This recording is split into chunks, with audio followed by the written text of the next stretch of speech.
नमस्कार दोस्तों, स्वागत है आपका अपने YouTube चैनल में। और हमारा टॉपिक होने वाला हिंदी प्रैक्टिस सेट से। अगर आपने पिछले प्रैक्टिस सेट नहीं लगाया, एक बार पिछले प्रैक्टिस सेट लगाओ। इसमें शुरू कर लेते हैं अपने पहले क्वेश्चन के साथ। पहला क्वेश्चन दिया गया है, झरना काव्य संग्रह के रचनाकार कौन थे या कौन है। ऑप्शन दिए गए महादेवी वर्मा, हजारी प्रसाद द्विवेदी, जयशंकर प्रसाद या सोहनलाल द्विवेदी। तो झरना, उसके बाद आंसू, लहर, कामायनी, प्रेम पथिक, सब किसकी रचनाएं हैं ये? तो ये सारी रचनाएं हैं हमारी जयशंकर प्रसाद की। ठीक, उसके बाद आधुनिक युग की मीरा, महादेवी वर्मा को कहते हैं। 1982 में यामा के लिए, कौन सी रचना के लिए? यामा के लिए इन्हें कौन सा पुरस्कार दिया जा चुका है? तो यामा के लिए इन्हें ज्ञानपीठ पुरस्कार दिया जा चुका है।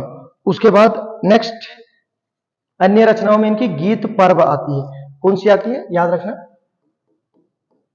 गीत पर्व आती है। ये किसकी रचना है? महादेवी वर्मा। उसके बाद बात कर लेते हैं हजारी प्रसाद द्विवेदी।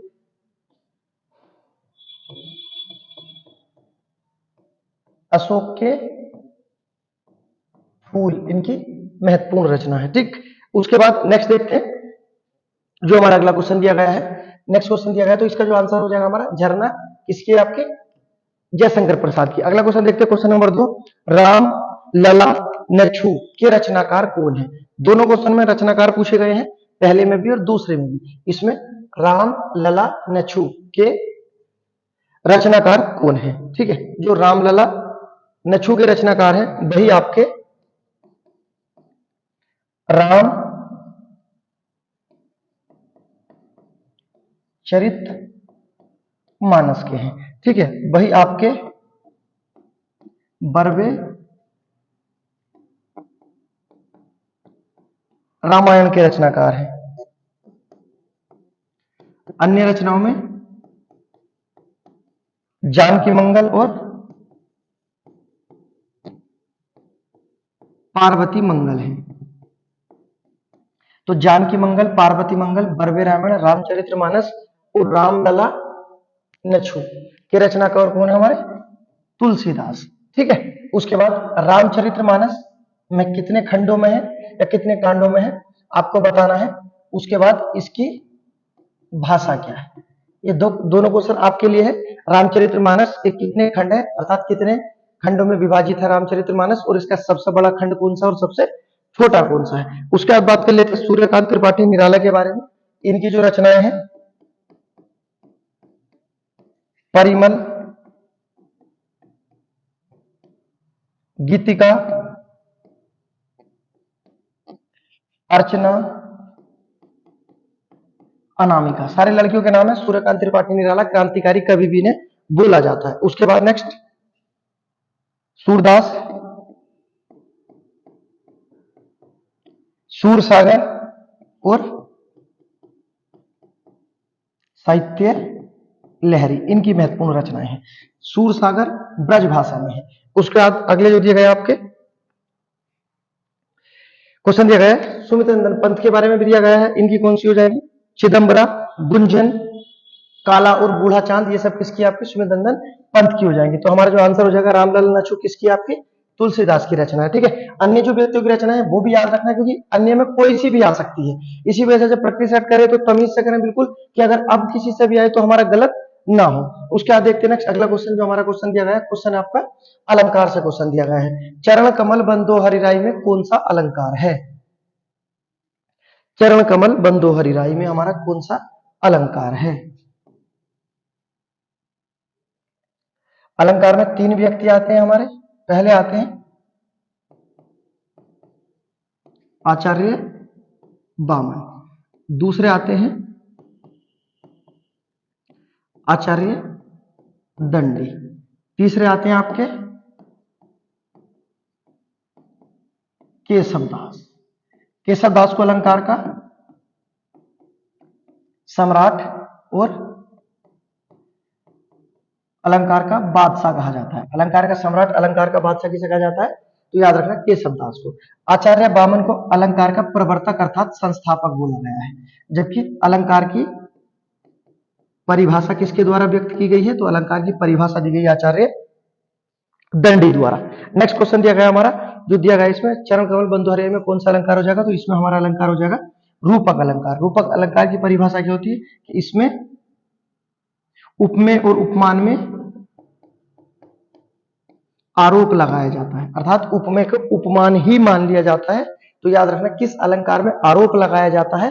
तो कहना रूपक अलंकार में आरोप लगाया जाता है और संभावना उत्प्रेक्ष अलंकार में व्यक्त की जाती है कि उपमेय उपमान की संभावना उत्प्रेक्ष अलंकार और उपमा में जो आपका विरोध उत्पन्न किया जाता है, आरोप लगाया जाता है, आपका रूपक अलंकार। उपमा अलंकार में वाचक शब्द आते हैं सा, सी, से, ऐसे जैसे। अतिशोक्ति अलंकार में किसी वस्तु को बहुत बढ़ा चढ़ा कर बताया जाता है, अतिशोक्ति अलंकार। श्लेष अलंकार का शाब्दिक अर्थ होता है चिपका हुआ, अर्थात एक शब्द एक बार आता है और उसके अर्थ क्या हो जाते हैं? भिन्न हो जाते हैं। ये श्लेष अलंकार की परिभाषा है, ठीक है, याद रखना। उसके बाद देखते हैं नेक्स्ट अगला क्वेश्चन, जो हमारा क्वेश्चन नंबर दिया गया है 4। क्वेश्चन नंबर 4 दिया गया हमारा, छछूंदर के सर में चमेली का तिल, अर्थात इसका आंसर क्या होगा? तो याद रखना बिल्कुल अनपढ़ व्यक्ति को धन मिलना। छछूंदर के सर पर चमेली का तेल का अर्थ क्या है आपका? बिल्कुल अनपढ़ व्यक्ति को धन प्राप्त होना, ठीक है। और ये क्या है हमारी? छछूंदर के सर पर चमेली का तेल, ये हमारी एक लोकोक्ति है। और लोकोक्ति कौन सी भाषा का शब्द होता है? तो लोकोक्ति हमारा संस्कृत भाषा का शब्द है, जबकि मुहावरा हमारा अरबी भाषा का शब्द है। लोकोक्ति हमारा पूर्ण वाक्य होता है, याद रखना लोकोक्ति पूर्ण वाक्य होता है, जबकि मुहावरा हमारा वाक्य का एक छोटा सा अंश होता है, सही है। उसके बाद देखते हैं नेक्स्ट अगला क्वेश्चन। क्वेश्चन दिया गया हमारा 5, वाक्य में अशुद्ध वाक्य का चयन करना है। अशुद्ध भाग का था, 4 ऑप्शन दिए, इसमें कौन सा अशुद्ध है? झगड़ों के कारण नगर की अधिकतर दुकानें आज भी बंद रहीं। इसमें इन 4 ऑप्शन में कौन सा गलत दिया गया है, कौन सा अशुद्ध है? तो इसमें जो दिया गया है झगड़ों के कारण नगर की अधिकतर नहीं होता, सभी होता, नगर की सभी दुकानें आज बंद रही, ठीक है। अर्थात ऑप्शन नंबर बी हमारा आंसर हो जाएगा वाक्य शुद्धि के आधार पर। वाक्य शुद्धि से भी क्वेश्चन बनते रहते हैं, ठीक है, याद रखना। क्वेश्चन नंबर दिया गया हमारा 6, वाक्य के घटक होते हैं। बहुत अच्छा क्वेश्चन है, बिल्कुल बेसिक क्वेश्चन है, कुछ इधर उधर से नहीं छेड़ा गया है, डायरेक्ट पूछा है वाक्य के घटक कितने होते हैं। वाक्य के घटक बताने, वाक्य के जो घटक होते हैं हमारे वो 2 होते हैं। कितने घटक होते हैं वाक्य के? वाक्य के 2 घटक होते हैं। कौन कौन से? एक उद्देश्य और दूसरा विधेय, ठीक है। वाक्य कितने घटक है? 2 घटक होते हैं, उद्देश्य और विधेय, जो आपको याद रखना है। अब देखो इसमें पहचान कैसे होती है, क्या उद्देश्य होता है, क्या विधेय होता है। देखो एक वाक्य लिख देते हैं, जैसे रमेश पढ़ रहा है। रमेश पढ़ रहा है, इसमें क्या उद्देश्य है और क्या विधेय है? तो देखो जिसके बारे में कहा जाए, जिसके बारे में कहा जाए, जिसके बारे में कहा जाए, जिसके बारे में कहा जाए वो होता है हमारा उद्देश्य, ठीक है। जैसे रमेश पढ़ रहा है, इसमें किसके बारे में कहा जा रहा है? तो ये कहा जा रहा है रमेश के बारे में, ठीक है। तो रमेश हमारा क्या हो जाएगा? ये हमारा उद्देश्य हो जाएगा, ठीक है। रमेश के बारे में कहा गया है तो रमेश हमारा क्या हो जाएगा? उद्देश्य। जबकि क्या कहा गया है? पढ़ रहा है, तो पढ़ रहा क्या हो जाएगा हमारा? विधेय, ठीक है। अब देखो दोबारा बताता हूं, समझ जाना। जिसके बारे में कहा जाए उसे उद्देश्य कहते हैं, और आगे वो बोल देते हैं जो कहा जाए वो क्या होता है हमारा? विधेय होता है। अब कहा क्या गया है रमेश के बारे में? कि रमेश क्या कर रहा है? पढ़ रहा है, अर्थात पढ़ रहा क्या हो जाएगा हमारा? विधेय हो जाएगा।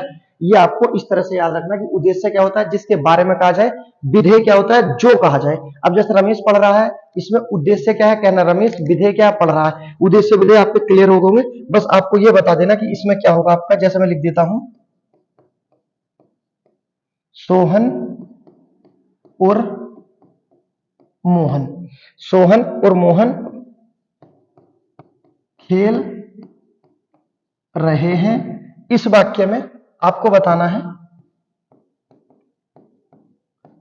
उद्देश्य क्या है और विधेय क्या है। ठीक है, अभी समझाया है, आपके अगर समझ में आ गया आप यहां आंसर देना। ठीक है, सोहन और मोहन खेल रहा है, इसमें क्या उद्देश्य है क्या विधेय है। आंसर क्या था हमारा, वाक्य के घटक होते हैं, दो घटक होते हैं, उद्देश्य और विधेय होते हैं, याद रखना। उसके बाद देखते हैं नेक्स्ट अगला क्वेश्चन जो दिया गया हमारा, जिसकी आशा ना की गई हो, जिसकी आशा ना की गई हो उसे कहते हैं अप्रत्याशित। ठीक है, जो होता है आशा से परे, आशा से परे, ये हो जाएगा आपका आशातीत। जिसकी आशा ना की गई हो उसे कहते हैं अप्रत्याशित। ठीक है, बनवर्ड, मुहावरे, लोकोक्ति, पर्यायवाची, उपसर्ग, प्रत्यय, ये देखते ही खत्म होने चाहिए, याद रखना आप। ठीक है, यहां से कोई इसमें कोई टाइम लेने वाली बात नहीं होती कि जिसकी आशा ना की जाए, जबान पे होना चाहिए, जिसकी आशा ना की गई हो अप्रत्याशित होता है। ठीक है, उसके बाद देखते हैं नेक्स्ट अगला क्वेश्चन जो हमारा दिया गया है, क्वेश्चन नंबर 8 दिया गया है, प्रख्यात में प्रयुक्त उपसर्ग बताना है। ठीक है, उपसर्ग बताना है और आपको ये भी बताना है ये उपसर्ग कौन सी भाषा का है। ठीक है, तो इसमें उपसर्ग कौन सा हो जाएगा हमारा, बी हो जाएगा, और कौन सी भाषा का हो जाएगा, ये आपका हमारा संस्कृत भाषा का हो जाएगा। कौन सा उपसर्ग संस्कृत भाषा का, कौन सा हिंदी का है, कौन सा उर्दू का है, क्योंकि आने वाले पेपर में यहां से क्वेश्चन बनते हैं और आपके बनेंगे, क्योंकि हिंदी अपडेट हो चुकी है। ठीक है, आप बिल्कुल पुरानी परंपराओं के साथ मत चलो कि बस उपसर्ग पहचान लेंगे और प्रत्यय पहचान लेंगे। उपसर्ग के कितने भेद होते हैं, प्रत्यय के कितने भेद होते हैं, ये भी आते हैं, और ये भी पूछ लेता है किस आधार पर होते हैं।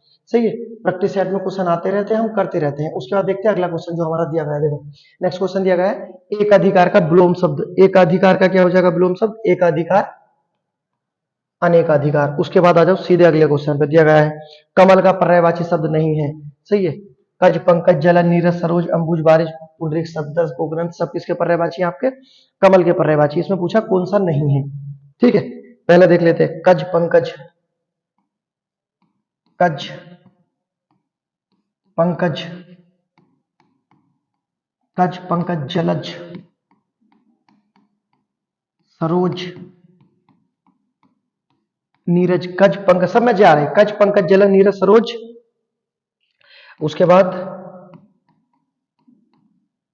अरविंद, इंदिवर, पुष्कर, सतदल आ जाएगा, सतदल, कोकनंद, प्रमुख पर्यायवाची याद रखना, अम्भोज। उसके बाद आएगा कंज, उत्पल, जलजात। ठीक है, सब किसके पर्यायवाची है, ये हमारे कमल के पर्यायवाची। कज पंकज जलन नीरज सरोज, उत्पल, अरविंद, इंदिवर, पुष्कर, सतदल, 7 सतदल, कोकनंद, जलजात, उत्पल, कंज, अम्भोज, सब किसके पर्यायवाची हैं। उसके बाद नेक्स्ट राजीव, नलिन, सब किसके पर्यायवाची आपके, कमल के पर्यायवाची। तो अब है कौन सा नहीं कमल का पर्यायवाची, रसाल कमल का पर्यायवाची नहीं है। ये किसका पर्यायवाची है आपका, आम का पर्यायवाची है। किसका पर्यायवाची, आम का पर्यायवाची होता है रसाल।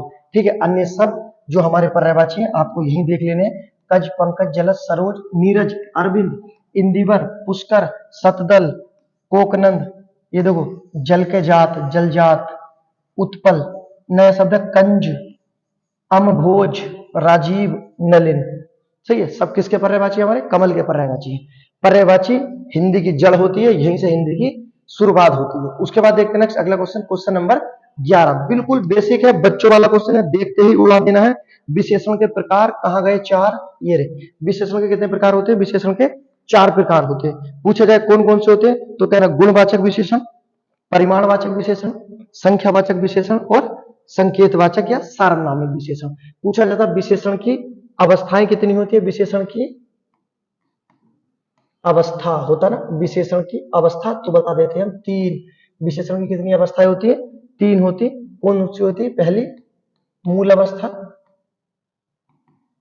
उत्तर अवस्था, उत्तम अवस्था। अवस्थाएं कितनी है, 3। विशेषण के भेद कितने हैं, तो कहना 4।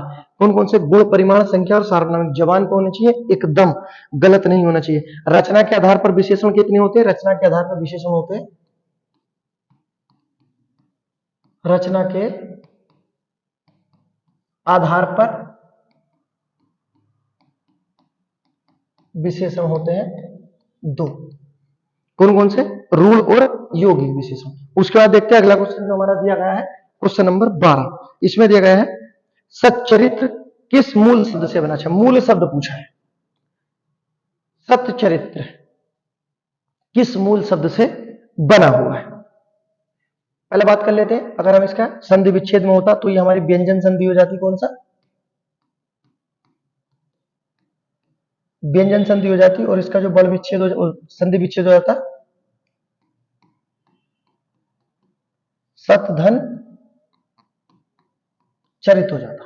ठीक है, अब सतधन जब इसमें हमने उपसर्ग हटा दिया तो क्या बचा आपका, चरित्र, अर्थात ऑप्शन नंबर ए हमारा शुद्ध हो जाएगा या सही हो जाएगा। सच्चरित्र का मूल शब्द क्या होगा, तो चरित्र, सच्चरित्र का मूल शब्द होगा। ठीक है, याद रखना। इसी तरह से क्वेश्चन हो जाते हैं।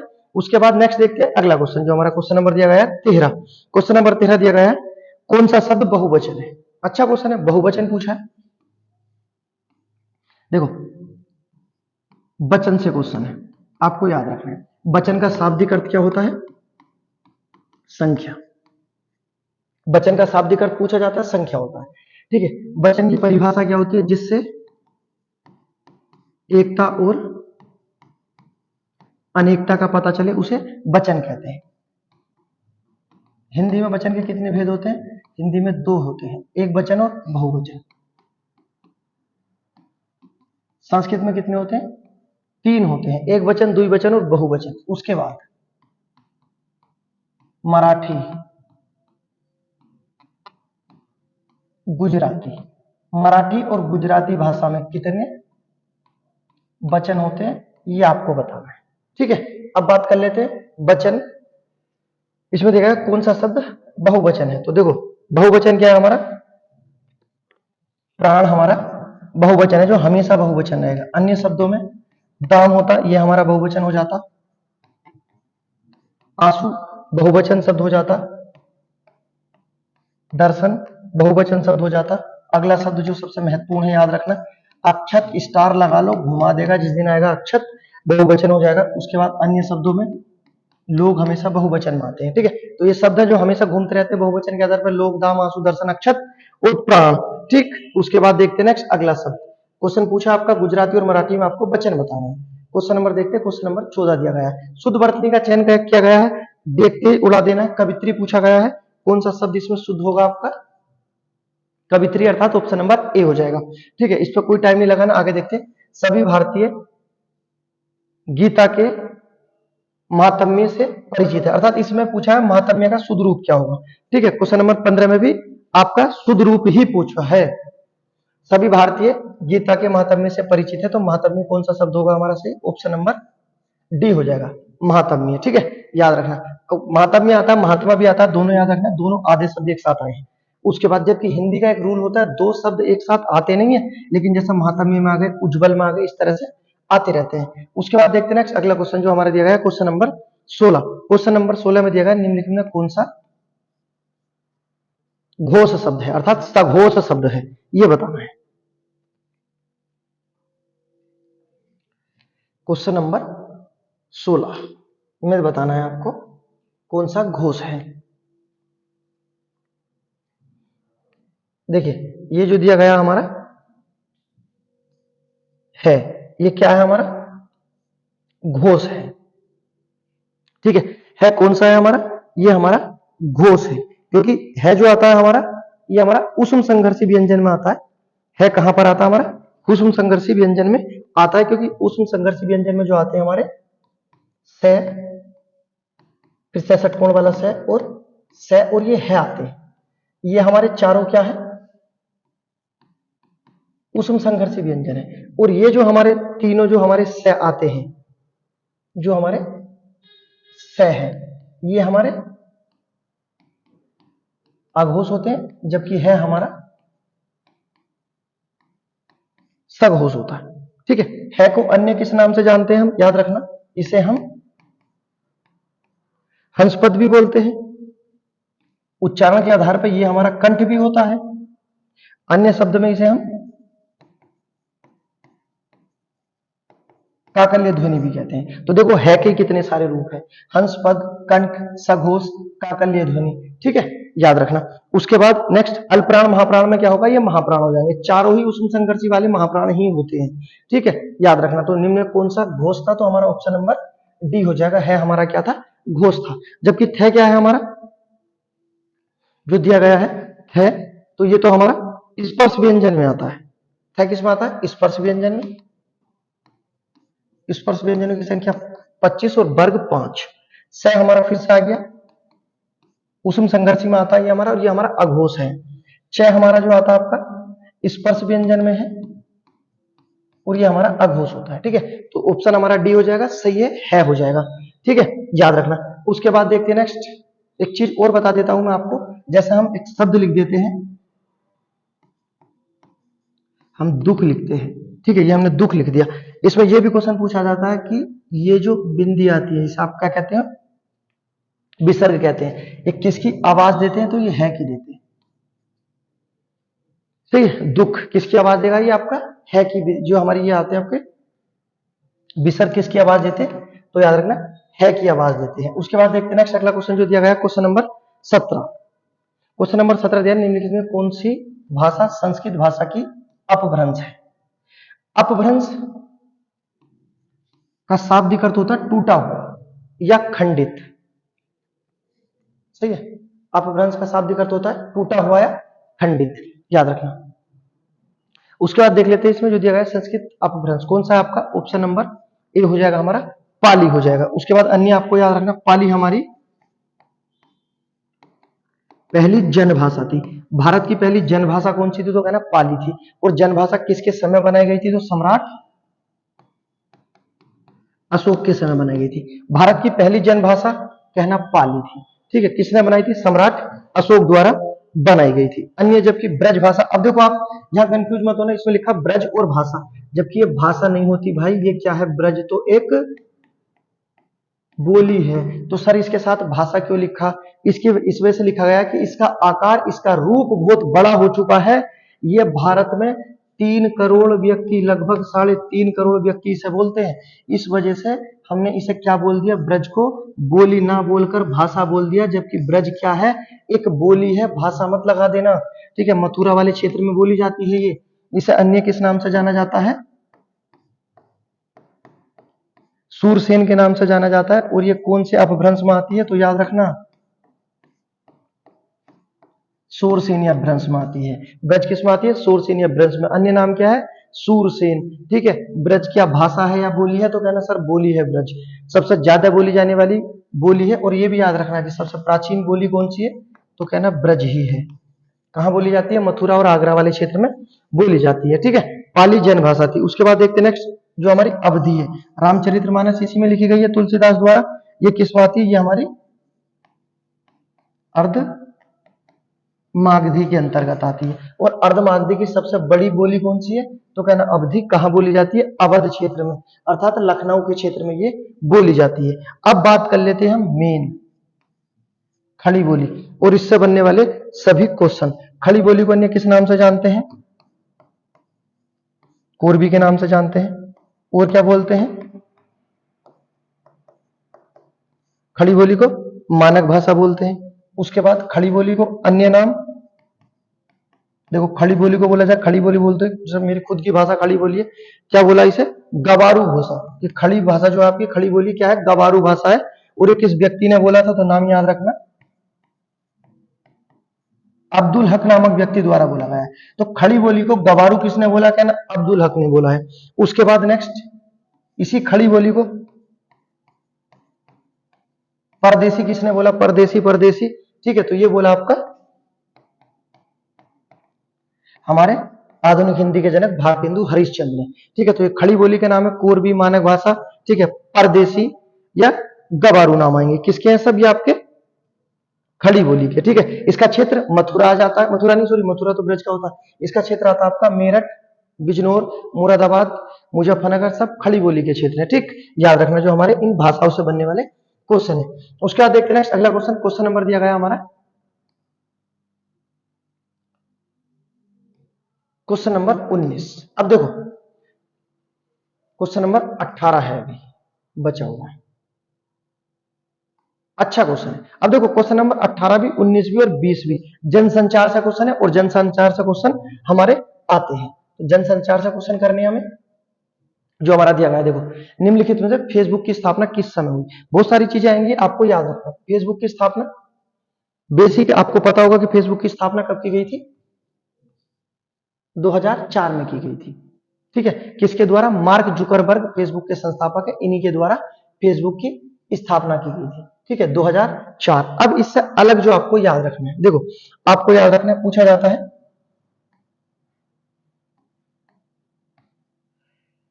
यूट्यूब, पूछा जाए यूट्यूब की स्थापना कब हुई? तो यूट्यूब की स्थापना हुई आपके 2005। ठीक है, और यूट्यूब के जो संस्थापक है उनका नाम याद रखना, स्टीव, एक व्यक्ति का नाम है स्टीव चैन, दूसरे का नाम जावेद करीम। ये यूट्यूब के संस्थापक में स्टीव चैन, जावेद करीम, उसके बाद चार्ल्स हार्रे। ठीक है, व्यक्ति का नाम याद रखना। तो यूट्यूब के संस्थापक में कितने आते हैं? 3 आते हैं, चार्ल्स हार्रे, उसके बाद स्टीव चैन और जावेद करीम। यूट्यूब के संस्थापक है। यूट्यूब की स्थापना कभी 2005 में। उसके बाद नेक्स्ट जो आपको याद रखना,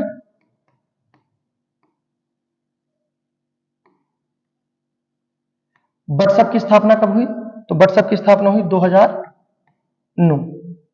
सही, और पूछा है व्हाट्सएप की स्थापना किसके द्वारा की गई है? तो याद रखना जेमकूम द्वारा। व्हाट्सएप की स्थापना 2009 किसके द्वारा की गई थी? तो याद रखना जेमकूम द्वारा। अन्य आता आपका ट्विटर। ट्विटर की स्थापना कब की गई? 2006 में ट्विटर की स्थापना की गई, और किसके द्वारा की गई? तो व्यक्ति का नाम याद रखना, जैक डोरसे। जैक डोरसे द्वारा ट्विटर की स्थापना की गई है। ठीक है, तो हमारी जो अपनी याद रखना है, जितने भी जनसंचार से बनने वाले क्वेश्चन है, कि फेसबुक की स्थापना 2004 किसके द्वारा? Mark Zuckerberg. यूट्यूब की स्थापना में 3 व्यक्ति आते हैं, स्टीव चैन, जावेद करीम, ठीक, और अन्य चार्ल्स हार्रे। उसके बाद व्हाट्सएप की 2009 जेमकॉम, ट्विटर 2006 जैक डोरसे। ठीक, तो याद रखना ये क्वेश्चन थे जो हमारे एग्जाम में आते रहते हैं। उसके बाद देखते हैं नेक्स्ट क्वेश्चन नंबर 19 जो दिया गया है, किसी विचारधारा या किसी खास उद्देश्य से उठाकर जनमत मतलब जनता बनाने का प्रयास करने वाली पत्रकारिता क्या है? पत्रकारिता से क्वेश्चन है, किसी विचारधारा या किसी खास उद्देश्य को उठाकर जनमत बनाने का प्रयास करने वाली पत्रकारिता को क्या कहते हैं? ठीक है, तो इसे क्या कहते हैं? इसे कहते हैं आपका एडवोकेसी पत्रकारिता कहते हैं। ठीक है, याद रखना। उसके बाद अन्य इस नाम से भी क्वेश्चन आते हैं हमारे। वॉचडॉग क्या होती है? तो याद रखना वॉचडॉग पत्रिका क्या होती है? तो वॉचडॉग पत्रिका होती है आपकी जब तथ्यों पर बात की जाए या किसी का साक्षात्कार किया जाए, किसी का इंटरव्यू किया जाए, तो ऐसी पत्रकारिता को क्या कहते हैं? पूछा जाता है एग्जाम में, वॉच डॉग कहते हैं पत्रकारिता। ठीक है, और ये आपकी किसी विचारधारा को किसी खास उद्देश्य से उठाकर जनमत बनाने का प्रयास करने वाली पत्रकारिता क्या कहते हैं? याद रखना एडवोकेसी पत्रकारिता कहलाती है। उसके बाद नेक्स्ट देखो आप, वॉचडॉग पत्रकारिता का अन्य क्या नाम है? तो याद रखना खोजी पत्रकारिता इसी का नाम है। ठीक, तो खोजी पत्रकारिता कह लो या आपकी वॉचडॉग पत्रकारिता कह लो, एक ही बात है। जबकि जो हमारे क्वेश्चन का आंसर है ऑप्शन नंबर सी हो जाएगा। उसके बाद देखते हैं नेक्स्ट अगला क्वेश्चन। सारे क्वेश्चन जो आपके दिए गए हैं, आपके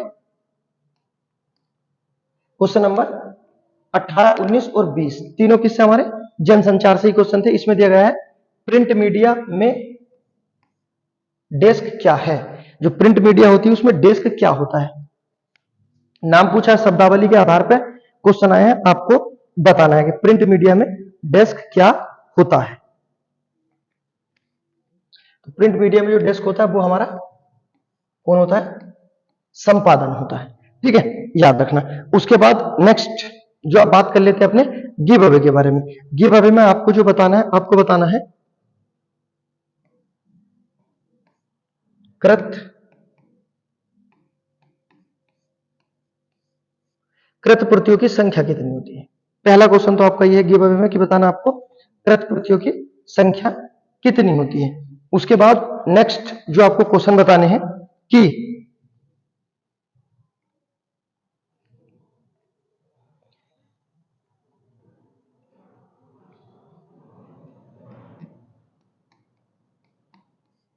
द्विगुण व्यंजन क्या होते हैं। उसके बाद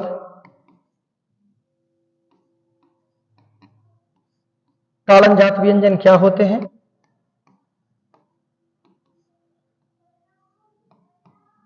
संकरवण क्या होते हैं। और आपके उच्छिप्त व्यंजन क्या होते हैं। उच्छिप्त व्यंजन, संकरवण, ताड़नजात, द्विगुण व्यंजन क्या होते हैं। चारों आपको गिव अवे दिए गए हैं, आपको बताना है कमेंट में। ठीक है, उसके बाद मिलते हैं पूरे जोर शोर के साथ एक और नेक्स्ट वीडियो में।